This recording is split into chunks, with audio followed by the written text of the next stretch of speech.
ஹல்லேலூயா. வேதத்திலிருந்து நம்ம வசனத்துல எடுத்து வாசிப்போம். மத்தேயு சுவிசேஷ புஸ்தகம் அதுல 2ஆம் அதிகாரம் எடுத்துக் கொள்ளுங்கள். மத்தேயு சுவிசேஷ புஸ்தகம் 2ஆம் அதிகாரம் அதுல 2ஆம் வசனத்தை நம்ம வாசிப்போம். யூதருக்கு ராஜாவாக பிறந்திருக்கிறவர் எங்கே?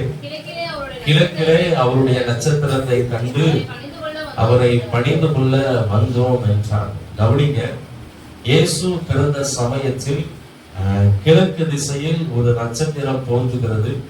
அந்த நட்சத்திரத்தை என்ன செய்கிறார்கள்? சாஸ்திரிகள், ஞானிகள் என்ன செய்கிறார்கள்? பார்த்து என்ன செய்கிறார்கள்? இயேசுவை பார்க்கும்படியாக என்ன பண்றாங்க? கடந்து வருகிறார்கள் என்பதை நம்ம வேதத்துல வாசித்து பார்க்கிறோம்.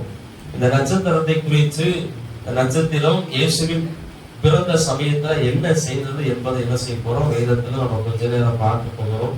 ஏன்னா பொதுவா பார்த்தீங்கன்னா அப்போஸ்தல நாட்களுக்கு பின்பதாக கிறிஸ்தவ சபைகளை ரோம அரசாங்கம் என்ன செய்கிறது? அரசாங்கத்தின் கீழாக என்ன செய்கிறது? சபையானது வந்த பின்பதாக அநேக பாரம்பரியங்கள் சபைக்குள்ளாக வந்தது. அதுல ஒன்றுதான் இந்த ரைட் இருந்து வந்தீங்களா இது. அதே போல நிறைய இடங்கள் அந்த குடியெல்லாம் என்ன பண்ணிருப்பாங்க? செஞ்சு வச்சிருப்பாங்க. அதே போல இன்னும் அநேக வீடுகளில் இந்த வெளியில என்ன செய்வோம்? ஸ்டார் எல்லாம் கட்டி கொண்டு விடும். இன்னைக்கு நிறைய பேருக்கு ஏன் ஸ்டார் கட்டுகிறோம் அப்படிங்கறது நிறைய பேருக்கு தெரியுமா? தெரியல. ஸ்டார் கட்டுவது சரியா தவறா அப்படின்னு கேட்டா பொதுவா பார்க்கிற போது என்ன அப்படின்னா, வீடுகளிலும் சபைகளிலும் அந்த டிசம்பர் மாதங்களில் நம்ம ஸ்டார் கட்டினாலும் சரி கெட்டாட்டாலும் சரி அதனால நமக்கு எந்த விதமான நன்மைகள் வருவது இல்லை. ஆனா நமக்கு அந்த நாட்களில் இருந்து அது ஒரு பழக்கமா ஆகி போச்சு. கிறிஸ்துமஸ் நாள் என்ன செய்யறோம்? ஸ்டாரை கட்டிடணும். கிறிஸ்துமஸ் நாள் என்ன செய்யணும்? ஒரு மரத்துல லைட் கிட்ட போட்டு என்ன செய்யணும்? மாட்டி வச்சுங்கிற ஒரு பழக்க வழக்கங்களுக்குள்ளாக நம்ம வந்திருக்கிறோம். ஆனால் இயேசு பிறந்த சமயத்துல ஒரு நட்சத்திரத்தை குறித்து வேதத்துல வசனங்கள் என்ன செய்யறதுக்கு எழுதப்பட்டிருக்கிறது. அந்த நட்சத்திரம் இயேசு பிறந்த சமயத்தில் என்ன செய்தது, அது எதற்காக அந்த இடத்தில் வந்தது, அதை நாம் அறிந்து கொண்டு இந்த நாட்களில் நாம எப்படிப்பட்டவர்களா இருக்க வேண்டும் என்று தேவன் எதிர்பார்க்கிறார் என்பதை நம்ம கொஞ்ச நேரம் வேதத்தில் நம்ம பார்த்து அந்த காரியங்களை செய்வோம். கர்த்தர் நமக்கு பெரிய காரியங்களை செய்வாராக. முதலாவதாக அது நீங்கள் மத்தேயு 2ஆம் அதிகாரம் 2ஆம் வசனம் சொல்கிறது, யூதருக்கு ராஜாவாக பிறந்திருக்கிறவர் எங்கே? கிழக்கிலே அவருடைய நட்சத்திரத்தை கண்டு அவரை பணிந்து கொள்ள வந்தோம். அதே போல அதே அதிகாரம் 9ஆம் வசனத்துல வாசி பார்த்தீங்கன்னா, ராஜா சொன்னதை அவர்கள் கேட்டு போகையில் இதோ அவர்கள் கிழக்கிலே கண்ட நட்சத்திரம் பிள்ளை இருந்த ஸ்தலத்திற்கு மேல் வந்து நிற்கும் வரைக்கும் அவர்களுக்கு முன் சென்றது.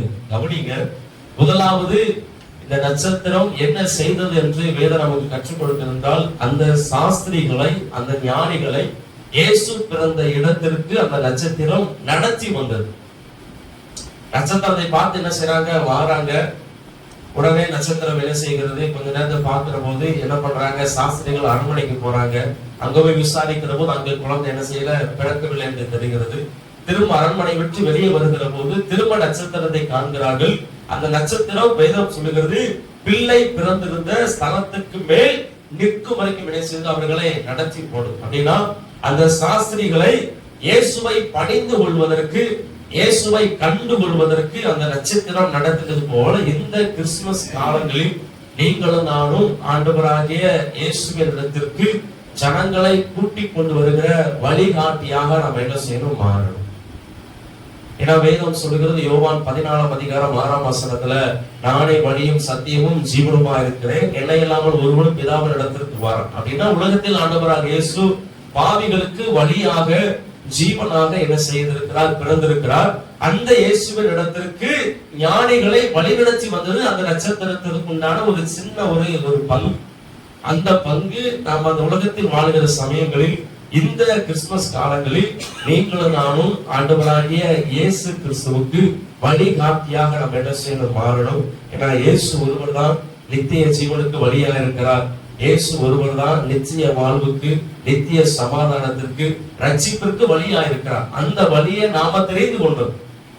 எல்லாரும் காலையில 4 மணிக்கு ஏச்சு ரெடியா ஏன் வந்திருக்கிறோம் அப்படின்னா, நமக்குள் ஆண்டவராக இயேசுவானவர் இருக்கிறார்.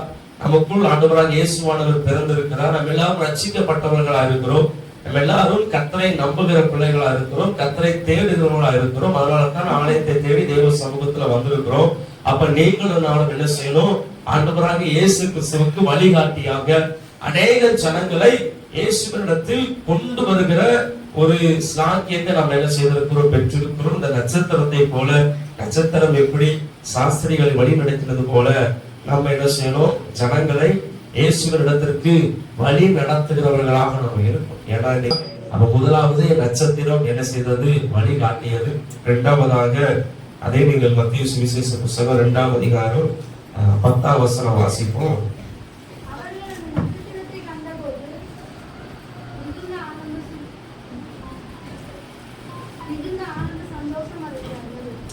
வேதம் சொல்லுகிறது, அவர்கள் அந்த நட்சத்திரத்தை கண்டபோது மிகுந்த ஆனந்த சந்தோஷம் அடைந்தார்கள். கவனிங்க, இரண்டாவது அந்த நட்சத்திரத்தை அந்த ஞானிகள் திரும்ப பார்க்கிற போது அவர்கள் இருதயத்திற்குள்ளாக மிகுந்த ஆனந்த சந்தோஷம் வந்தது. அப்ப இரண்டாவது, இந்த கிறிஸ்துமஸ் காலங்களில் நீங்களும் நானும் நம்மிடத்தில் இருக்கிற சந்தோஷத்தை பகிர்ந்து கொடுக்கிறவர்களாக நம்ம மாறும்.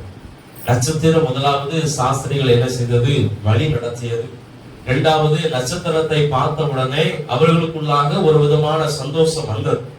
அப்ப இந்த நாட்களில நமக்குள் இருக்கிற சந்தோஷத்தை, நமக்குள் இருக்கிற மகிழ்ச்சி நம்ம என்ன செய்யணும், மற்றவர்களுக்கு பகிர்ந்து கொடுக்கும். நம்ம எல்லாரும் இன்னைக்கு புது துணியை எடுத்து நிறைய பேர் நல்ல சந்தோஷமா தெய்வ சமூகத்தை வந்திருக்கிறோம்.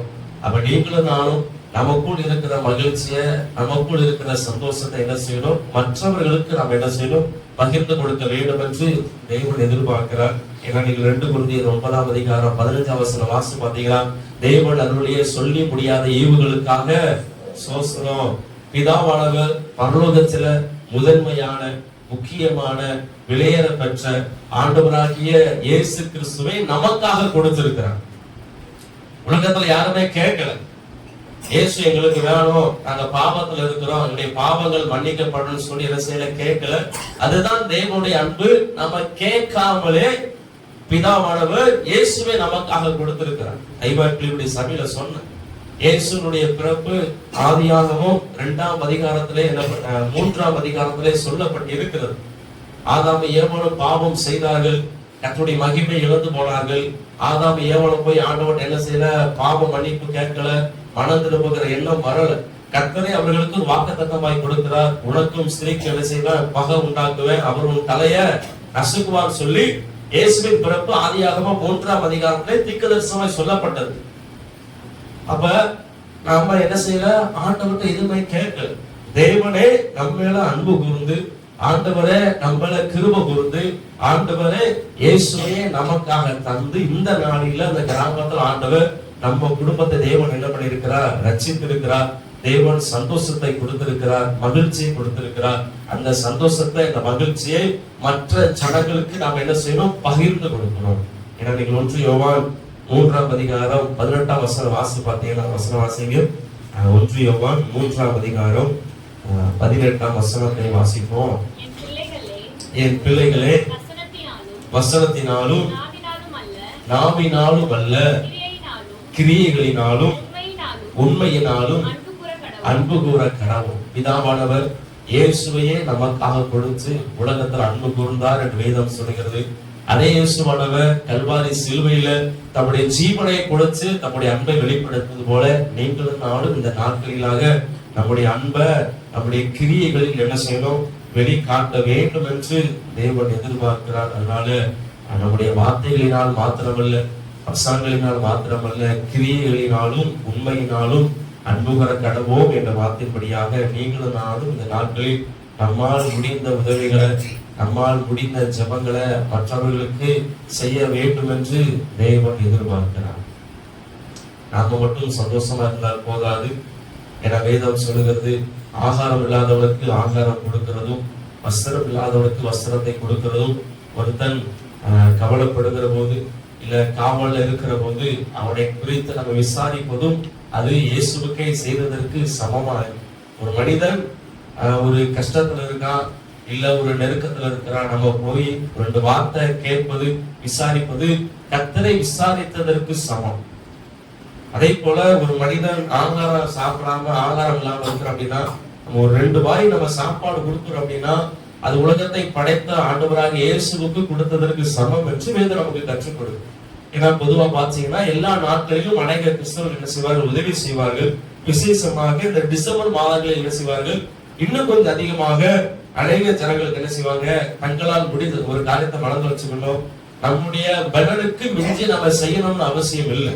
உதாரணத்துக்கு எனக்கு மாசம் ஒரு 10,000 வருமானம் வருது அப்படின்னா என் குடும்ப செலவு 8,000 போகுதுன்னு வச்சுக்கோங்க. அது 2,000 மீதி இருக்கு அப்படின்னா அது 2,000த்துல குறைஞ்சது ஒரு 200 ரூபாய் 300 ரூபாய் அந்த அளவுக்கு நம்ம உதவி செஞ்சால் போதும். நம்முடைய அளவுக்கு மீறி நம்முடைய சத்துக்கு மீறி நம்ம உதவி செய்யணுங்கிற அவசியம் இல்லை.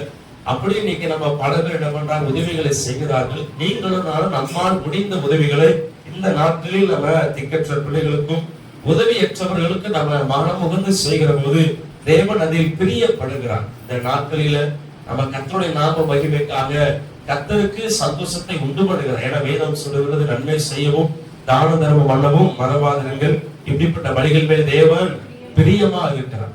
கர்த்தருக்கு பிரியமானதை வாழ்க்கையில ஒரு முறையாவது என்ன பண்ணுங்க, செய்து வாருங்கள். ஆண்டவர் நிச்சயமாக வாழ்க்கையில பெரிய காரியங்களை செய்வார். அதனால இந்த கிறிஸ்துமஸ் காலங்களில நீங்களும் நானும் நமக்குள் இருக்கிற சந்தோஷத்தை, நமக்குள் இருக்கிற மகிழ்ச்சியை மற்றவர்களுக்கு என்ன செய்யணும்,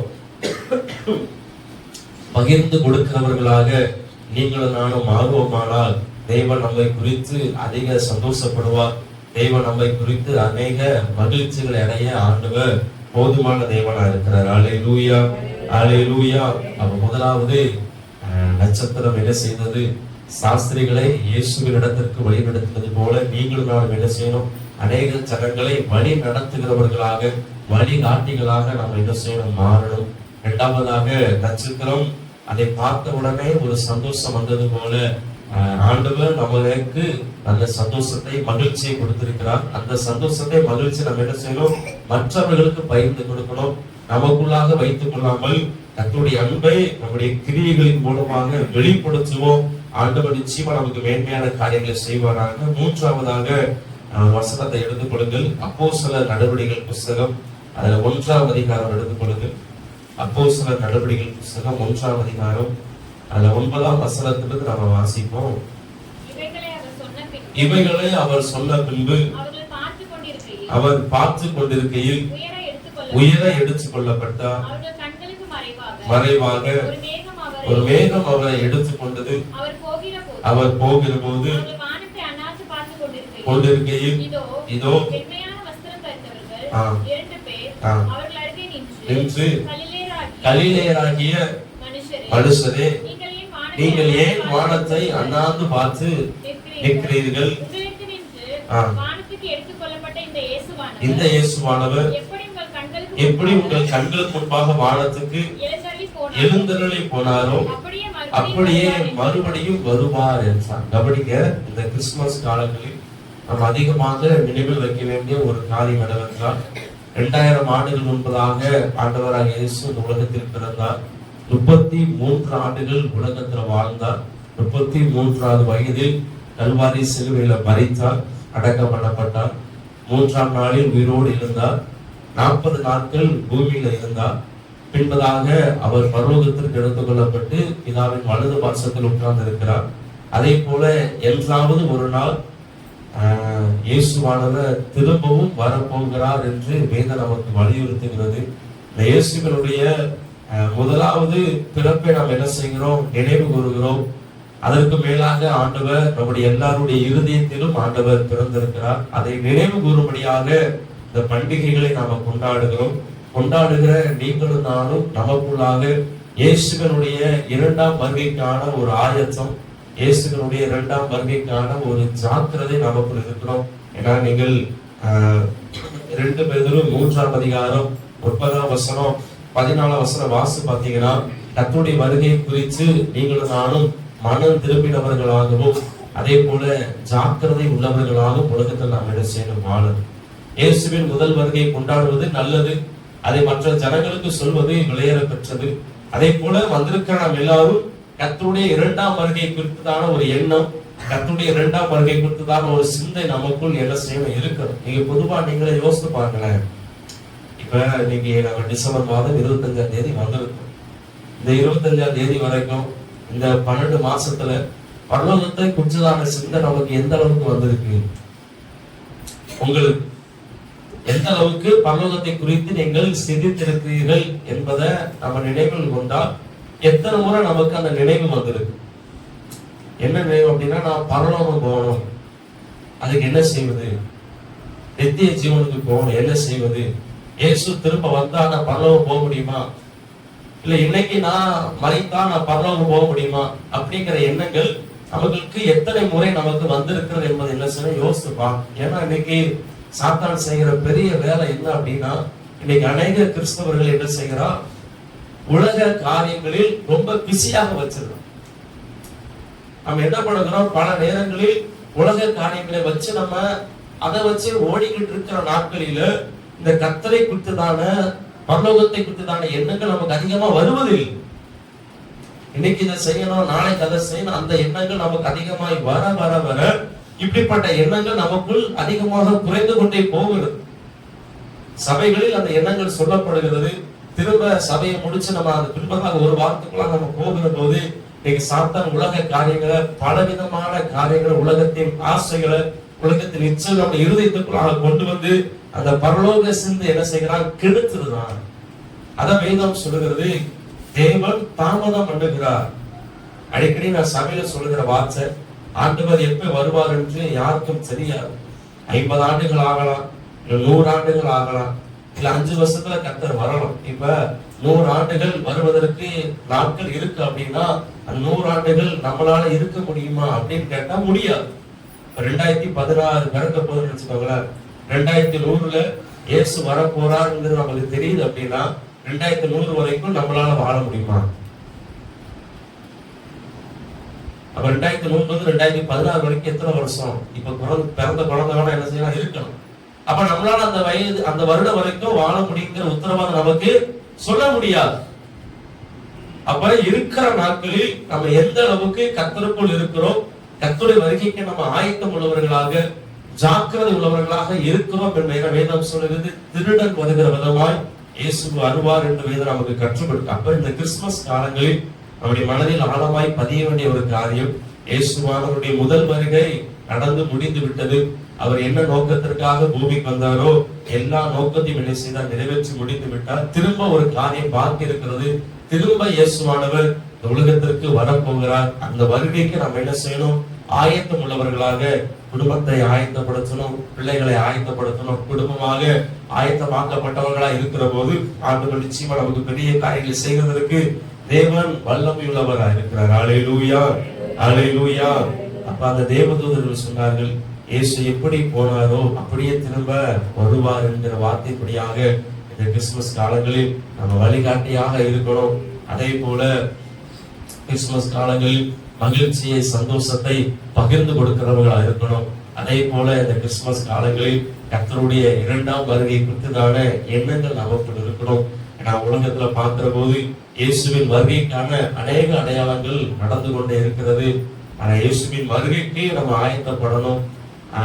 அந்த வருகை குறித்ததான பலவிதமான செய்திகள். நேற்று நைட்டு 9 மணிக்கு ஒரு நியூஸ் ஒன்று பார்க்கிறேன். ஒரு நாட்டுல அவர் பேரு நோவாவும், சரியா, அவர் என்ன பண்றாரு, தீர்க்க தரிசனமா சொல்றாரு. என்ன சொன்னார் அப்படின்னா, இன்னைக்கு டிசம்பர் 25ஆம் தேதி உலகம் வெள்ளத்துல என்ன செய்ய போனா, அழிய போதான். அதனால ஆண்டவர் என்ன பண்ணாரு, 8 கப்பல் என்ன பண்ணிருக்காரா செய்ய சொன்னாங்க. அத ஒரு ஊரா போய் என்ன பண்ணிருக்கிறாரு சொல்லியிருக்கிறார். சொன்னதுனால அதை நம்பி நிறைய ஜனங்கள் என்ன பண்றாங்க, பணத்தை என்ன பண்ணிருக்காங்க, அவர்கிட்ட கொடுத்துருக்கிறாங்க. அவர் இப்ப என்ன பண்ணிருக்காரு, கப்பலை செஞ்சுக்கிட்டு இருக்காரு. ஏன்னா இன்னைக்கு பெரிய வெள்ளம் வரப்போது, ஆண்டவர் நோவாவை காப்பாத்தின மாதிரி என்ன செய்ய போறாரு, ஒரு சில பேரை காப்பாற்ற போறான்னு சொல்லி இப்ப கப்பல் செஞ்சுக்கிட்டு இருக்கிறாரு. நேற்று அந்த நியூஸ் வரும். அது நிறைய இடங்கள் என்ன பண்ணிருக்கிறாங்க, போட்டு வைக்கிறாங்க. அப்ப இயேசுவானவர் மத்தியில நம்ம வாசி பார்க்கிற போது அநேக விதமான செய்திகள், இயேசு அங்க இருக்கிறாரு, இயேசு இங்க இருக்கிறாருங்கிற எண்ணங்கள் அதிகமாய் வரும். நீங்களும் நானும் அதை குறித்து கலங்க வேண்டாம், பயப்பட வேண்டாம். நம்முடைய வேலை நாம என்ன செய்யணும், ஆயத்தப்படுத்தணும். கணவர் மனைவி ஆயத்தப்படுத்தணும், மனைவி கணவர் ஆயத்தப்படுத்தணும். 2 பேரும் சேர்ந்து என்ன செய்யணும், பிள்ளைகளை ஆயத்தப்படும். குடும்பமா பரலோகம் பேர், அது முக்கியமான காரியம். அதனால அதை குறித்ததான எண்ணங்கள் நமக்கு அதிகமா இருக்கணும். இந்த கிறிஸ்துமஸ் காலங்களிலும் கர்த்தருடைய வருகை குறித்ததான சிந்தை நமக்குள் இருக்கட்டும். கர்த்தர் நமக்கு பெரிய காரியங்களை செய்வாரா.